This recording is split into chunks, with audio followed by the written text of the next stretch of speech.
حدیث جبریل کے نام سے مشہور ہے۔ اے اللہ کے نبی، احسان کس کو کہتے ہیں؟ تو اللہ کے رسول صلی اللہ علیہ وسلم نے فرمایا احسان یہ ہے کہ ان تعبد اللہ کأنک تراہ، تم اللہ کی عبادت ایسے کرو جیسے کہ تم اللہ کو دیکھ رہے ہو، اور اگر یہ کیفیت تمہاری نہ پیدا ہو تو کم از کم اتنی ہو کہ اللہ تمہیں دیکھ رہا ہو، یا تو تم اللہ کو ایسا لگے جیسے تم اللہ کو دیکھ رہے، یا تمہارے ذہن میں یہ بات ہو کہ اللہ تمہیں دیکھ رہا ہے۔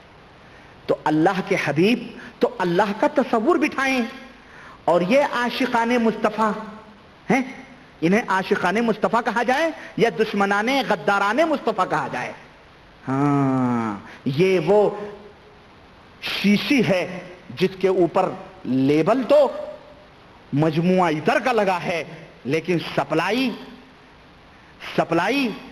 ہاں سپلائی کیا ہو رہی ہے اس کے اندر میں وہ سوچ لو آپ۔ سپلائی بالکل حمامات کی چیزیں ہو رہی ہیں، لیکن مجموعہ عطر کا لیبل لگا ہوا، استغفر اللہ۔ یہ دیکھو، تو وہی کہتے ہیں، یہی عقیدہ اس نے بتایا ہے اس کے اندر کیا کہ ہے بھی یہی بات۔ میرا کہنا صحیح ہے کہ نہیں بتاؤ؟ ان کا جسم رخ صرف سامنا کعبے کی طرف ہوتا ہے، لیکن ان کا دل قبلے کی طرف نہیں ہوتا، بلکہ ان کا دل ان کے پیروں میں بٹا رہتا ہے۔ اور یہی وجہ ہے، جاؤ کسی بھی ان کی مسجد میں، اہل سنت والجماعت جو کہتے ہیں اپنے آپ کو ٹی ٹی ایس سناتن سنی اور کہتے ہیں ہم جو ہے سگے احمد رضا ہیں، ان کی مسجدوں میں جاؤ، جیسے ہی سلام پھیرتے ہیں، رب کی قسم ہے فوری طور پر اگر قبلے کی طرف رخ ہے نا، فوری طور پر تھوڑا سا کراس ہوتے ہیں، یوں فوراً کراس ہوتے ہیں۔ ہم ہوتے تھے، ہم کرتے تھے بھائی، ہمیں پتا ہے، نانی کے آگے ننیحال کا ذکر نہیں کرتے، یہ سب کر کے میں آیا ہوں پلٹ کر کے، ان راہوں کو میں نے بڑی اچھی طرح سے دیکھا ہے، اور فوراً کر کے۔ اور عقیدہ کیا ہے معلوم ہے؟ یہ ہم سے پوچھو، کہتے ہیں قبلے سے تھوڑا سا ہٹو عراق شریف آتا ہے، عراق شریف، ہاں ان کا دل کعبے میں نہیں لگتا۔ یہی وجہ تھی کہ ہدایت بخشش میں احمد رضا خان نے کیا کہا، میں زبانی کہوں تو ہو کوئی کہہ سکتا ہے گپ مار رہا ہے، شاید یہ نعت اس کے اندر ہمارے استاد نے نوٹ کی ہو، کیونکہ اس نے ضرور اس کو نوٹ کیا ہوگا۔ میں بتاتا ہوں، یہ کہتے ہیں کیا ہے بھائی، کہتے ہیں شاید نہیں نوٹ کیا ہے، چھوڑے نہیں نوٹ کیا ہے اس نے، لیکن ہدایت بخشش کتاب ہے نعت کی، اس کے اندر یہ کیا کہتے ہیں، حاجیو آؤ شہنشاہ کا روضہ دیکھو، حاجیو آؤ شہنشاہ کا روضہ دیکھو، کعبہ تو دیکھ چکے، کعبے کا کعبہ دیکھو۔ اعوذ باللہ، حد ہو گئی کفر کی اور حد ہو گئی بدعقیدگی کی۔ کعبہ تو دیکھ چکے، کعبے کا کعبہ دیکھو، آب زمزم تو پیا، خوب بجھائیں پیاسیں، آؤ اب ساقی کوثر کا بھی دریا دیکھو۔ اس طرح پوری نعت ہے، اور ہم جب پڑھا کرتے تھے اوہو جناب علی تو جھومتے تھے۔ اللہ ہدایت عطا فرمائے، بہرحال ان سب بیچاروں کو ہدایت عطا فرمائے۔ غرض یہ دیکھیں، میں آگے بڑھتا ہوں، یہ بدعقیدگی کی حد بندیاں میں کر رہا ہوں، یہ دیکھیں کس طرح سے یہ بدعقیدگیاں انسان دنیا کے اندر پھیلائی جا رہی ہیں، اور یہی جو ہے یہ میری کتاب بھی پھٹتی جا رہی ہے آپ لوگوں کی خدمت میں پیش کرتے کرتے۔ آپ دیکھیں، یہی دیکھیں، چنانچہ ایک واقعہ بالکل جسٹ اسی کے نیچے نوٹ کر رہے ہیں، کہہ رہے ہیں کہ کہہ رہے ہیں اسی کا نام ارادت ہے، اگر اس طرح سچی عقیدت کے ساتھ ایک دروازہ پکڑ لیں تو اس کو فیض ضرور آئے گا، اگر اس کا شیخ خالی ہے تو شیخ کا شیخ تو خالی نہیں ہوگا، بالفرض وہ بھی خالی ہو تو حضور غوث اعظم تو معدن فیض و منبع انوار ہیں، ان سے فیض آئے گا، ان سے فیض حاصل ہوگا۔ کہتے ہیں کہ ایک فقیر بھیک مانگنے والا ایک دکان پر کھڑا تھا، کہہ رہا تھا 1 روپیہ دے دے، وہ نہیں دے رہا تھا، فقیر نے کہا دیتا ہے دے، نہیں تو ابھی دکان پلٹ دوں گا۔ دیکھ رہے دادا گیری اس کی، کہہ رہا دے 1 روپیہ، دیتا ہے دے، نہیں تو میں ابھی دکان پلٹ دوں گا، تیری دکان۔ اب یہ وہ رٹی لگا، وہ کہہ رہے نہیں دوں گا۔ اسی بحث میں تھوڑی دیر میں بہت سارے لوگ جمع ہو گئے، اتفاقاً ایک صاحب دل کا گزر ہوا، صاحب دل کا، یہ بے دل تھے سارے، یہ سارے بے نظر تھے، ہاں جو عقل سے پیدل ہو وہی صاحب دل ان کے ہاں ہوتا ہے. ہاں جن کے پاس عقل ہو شعور ہو وہ صاحب دل نہیں ہوتے, سب بے دل تھے. سنو, کہتے ہیں کہ ایک صاحب دل کا گزر ہوا جن کے سب لوگ معتقد تھے, کوئی پیر صاحب تھے ہے نا. انہوں نے دکاندار سے فرمایا ابے جلدی روپیہ اسے دے دے, روپیہ اسے جلدی دے دے ورنہ دکان تیری لوٹ جائے گی, پلٹ ہی نہیں بلکہ لوٹ جائے گی, تیری دکان لوٹ جائے گی. لوگوں نے عرض کیا کہ حضور یہ بے شرع, بے شرع کس کو کہتے ہیں معلوم؟ جو شریعت سے بالکل کورا, بددین. بے شرع کا الٹا بددین, شریعت نہ نماز نہ روزہ نہ فاسق و فاجر ایسے ہی ہے نا. یہ بے شرع جاہل, جاہل بھی تھا, پاگل رہا ہوگا مجنون. کہتے ہیں یہ بے شرع جاہل کیا کر سکتا ہے؟ لوگوں نے کہا, فرمایا میں نے اس فقیر کے باطن پر نظر ڈالی. یہ نظر نہ ہوئی کوئی ایکس رے کی ریز ہوئی جو کپڑے وپڑے پھاڑ کر, سوٹر ووٹر پھاڑ کر, ڈاکٹر صاحب بیٹھے ہوئے ہیں بتائیں گے, پھاڑ کر باقاعدے دلوں کے جو تصویریں نکالتی ہے وہ, یہ مشین ایکس رے ہوئی, یہ نظر نہ ہوئی. سنو جناب, ایسی نظریں میں آپ کو یہ حکایت اولیاء میں اشرف علی صاحب تھانوی کی بھی بتاؤں. ان کے ہاں لوگ تعویذ لینے آتے تھے, ایک بزرگ تھے دیوبند کے, تو کہتے تھے جا تیرے بیٹا ہوگا, جا تیری, بغیر پوچھے ہوئے, بغیر پوچھے ہوئے کہتے تھے جا تیرے بیٹا ہوگا, وہ کہتے جا تیری بیٹی ہوگی. جو بھی آتا کہتے تعویذ لینے والے. کسی نے پوچھا حضور آپ کو کیسے معلوم؟ یہ تو کہنے لگے اصل میں جب وہ آتے ہیں تو میرے سامنے ان بچوں کی تصویریں آ جاتی ہیں, پھٹ سے میں کہہ دیتا ہوں. ایسے لوگوں تو باقاعدے وہ آج کل چلا نہیں, وہ عربی میں نہیں بھائی, فوٹوگرافی نہیں, سائنس نے اور ترقی کی ہے. ابھی وہ جو بکروں وکروں کو کیا کہتے ہیں اس کو, الٹرا ساؤنڈ بھی نہیں پیارے, ابھی وہ چلا ہوا ہے. سائنس نے ترقی کی ہے نسخہ بنانے کا, جس کو ناسوخ عربی میں کہتے ہیں, اور اس کو انگلش میں وہ جو گائےوں کو بناتے ہیں بھائی, وہ کر کے کہتے ہیں اس کی نسل ہوگی, پھر اس سے بچہ پیدا ہوں گے تو سیم وہی شکل وہی صورت. کلوننگ, کلوننگ کہتے ہیں اس کو, کلوننگ. ایسے لوگوں کو تو باقاعدے اس دور میں کلوننگ کر کے رکھنا چاہیے تھا دیوبند کے لوگوں کو, کہ آج کل کے لوگوں الٹرا ساؤنڈ سب فیلڈ, سب کو سائیڈ میں رکھ کے انہی لوگوں کو بٹھا دینا چاہیے تھا, ہے کہ نہیں؟ اعوذ باللہ. اب اس نے بھی نظر ڈالی کہ کچھ ہے بھی معلوم. اب وہ بزرگ کہہ رہے ہیں میں نے اس کے باطن پہ نظر ڈالی, اس کے اندر کچھ بالکل خالی ہے. پھر اس کے شیخ کو دیکھا وہ بھی خالی, اس کے شیخ کو دیکھا وہ بھی خالی, اس کے شیخ کو دیکھا وہ بھی خالی. لیکن اس شیخ کو دیکھا تو انہیں اہل اللہ پایا, اور دیکھا کہ وہ منتظر کھڑے ہیں کہ کب اس پاگل کی زبان سے نکلے اور میں دکان الٹ دوں. یہ مرے ہوئے لوگ ایسا لگتا ہے یہ مرتے نہیں ہیں, یہ زمینوں کے نیچے دفن ضرور ہوتے ہیں, لیکن یہ نکل نکل کر کے پھر اوپر باہر آ جاتے ہیں, پھر یہ دوسرا اوتار لیتے ہیں, شاید یہ گھومتے ہیں, روح بھٹکتی ہے ان کی. اگر یہ جنتی تھے تو جنت کی وہ ہوائیں, جنت کی وہ نعمتیں وہ چھوڑ چھوڑ کر کے دنیا میں کیوں بھاگ کے آئیں؟ کیا ضرورت تھی جہنم میں آنے کی؟ دنیا تو ویسے بھی قید خانہ. اگر یہ جہنمی تھے تو کیا داروغ جہنم اتنے کمزور ہیں کہ ان سے فائٹ کر کر کے بھاگ بھاگ کر کے دنیا میں آ رہی ہیں؟ یہ کون ہیں؟ یہ کون سی مخلوق ہیں؟ کوئی کہہ سکتا ہے ارے تم وہابیوں کی سمجھ میں آنے والی بات نہیں ہے, یہ ولی اللہ ہے. ابے یہ جاہل, یہ بے شرع, فاسق و فاجر, یہ ولی اللہ ہو سکتا ہے؟ تم تو کہو اگر تم آسمان پہ, اور تمہارے اعلیٰ حضرت نے کہا ہے, ہم نہیں کہتے, اسی ملفوظ کے اندر تمہارے اعلیٰ حضرت نے کہا ہے کہ اگر کوئی بے شرع جاہل آسمان کے اوپر مسلح بچھا کر کے چلے, شریعت کا مخالف ہو, تو وہ شیطان ہے, وہ ولی اللہ نہیں ہے. تو بتاؤ یہ بے شرع ولی اللہ کیسے ہو گیا؟ اور یہ تو خود ہی کہہ رہے ہیں کہ یہ تو خالی ڈبہ ہے, اس کے اندر تو کچھ بھی نہیں ہے. لیکن کہتے ہیں نہیں, تم دامن پکڑ لو, بھلے تم فاسق و فاجر رہو, بھلے تم بے نمازی رہو, تم بے نمازی صحیح, تمہارا وہ پیر بھی بے نمازی صحیح, تمہارا وہ پیر بھی بے نمازی صحیح, تمہارا وہ پیر بھی بدعقیدہ صحیح, لیکن جو سلسلہ لگا ہے قادریہ, نقشبندیہ, چشتیہ, شہروردیہ کا, ارے وہ فیضان تو وہاں سے غوث اعظم کا آ رہا ہے نا, ارے وہ سب کو بخشوا لیں گے, سب کو. یہ عقیدہ امت کے سامنے بیان کیا جا رہا ہے. اور سنو, حد ہو گئی بددینی کی. کہتے ہیں کہ ائمہ دین فرماتے ہیں کہ حضور غوث اعظم کے دفتر میں، دفتر یعنی ریکارڈ کاپی جو ہوتی ہے بھائی، ریکارڈ، کہتے ہیں ان کے دفتر میں، حضور اعظم کے دفتر میں قیامت تک کے مریدین کے نام درج ہیں۔ یہ سنی تھی آپ نے یہ باتیں؟ یہ میرے عزیزو، یہ کرشمہ سازیاں ہیں کس کی؟ صالحین بزرگوں کی شان میں غلو کرنے کی۔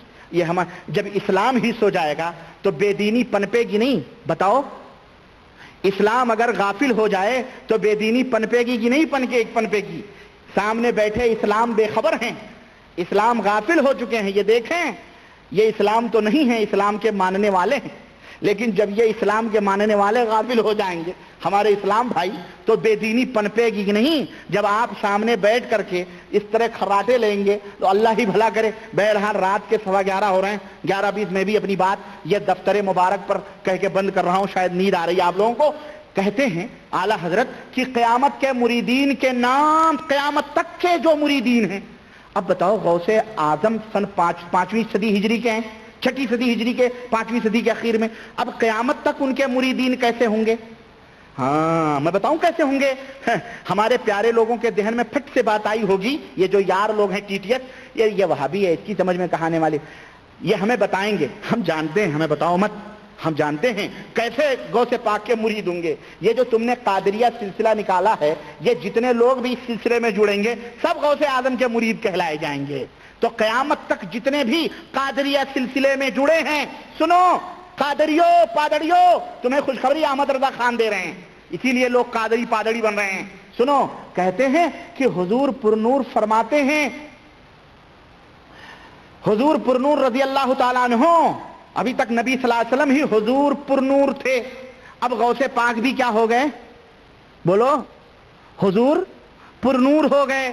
اعلیٰ حضرت جو ہے نا، یہ ہمارا استاد جو تھا بدر الدین قادری، یہ مر گیا بامبے میں، سرتی تمباکو، فقیر محمد بڑی زبردست کھاتا تھا یہ، اب پان سے ہمیشہ ہونٹ لال، اور بالکل جیسے تمباکو کڑوا ہوتا ہے نا، ایسے یہ بھی بالکل کڑوا تھا۔ فارسی کی پہلی دوسری مجھے پڑھائی ہے اس نے، بالکل، اور پگڑ پیلے کلر کا باندھتا تھا، بال ٹھاکرے والا، ہاں وہی گیروے کلر کا پیلا رہتا تھا اس کا پگڑ۔